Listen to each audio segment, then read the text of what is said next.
पाक फौज के तर्जमान लेफ्टिनेंट जनरल अहमद शरीफ चौधरी का कहना है कि ब्रसल्स में फील्ड मार्शल ने कोई इंटरव्यू नहीं दिया। 9 मई के जिम्मेदारान और सहूलतकारों को कानून के मुताबिक कटहरे में आना होगा। रिपोर्ट देखिए। ब्रसल्स में फील्ड मार्शल की तरफ से कोई इंटरव्यू नहीं दिया गया। पीटीआई का कोई जिक्र हुआ, ना ही माफी का जिक्र हुआ।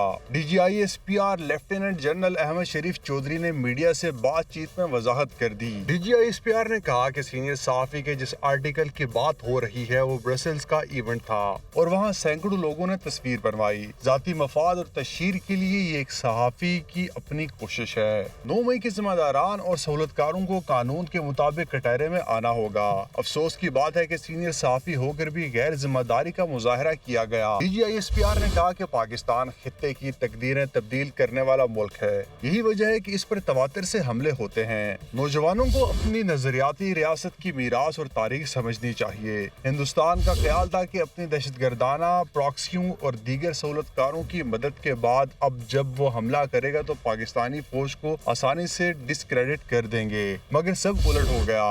पाकिस्तान और पाक फौज का भरपूर जवाब मिला तो इनकी अपनी प्रॉक्सीज और वो खुद डिस्क्रेडिट हो गया। लेफ्टिनेंट जनरल अहमद शरीफ चौधरी ने कहा कि नेशनल एक्शन प्लान पर मुकम्मल अमल बहुत जरूरी है। गैर कानूनी क़याम पजीर जराइम में मुलविस अफगानों को निकालें तो हमारे ही मुल्क के चंद सियासी और क्रिमिनल किरदारों को मसला शुरू हो जाता है। गवर्नेंस के गैप्स को फौज, पुलिस, कानून नाफिज करने वाले इदारे रोजाना की बुनियाद पर अपने खून से पूरा कर रहे हैं।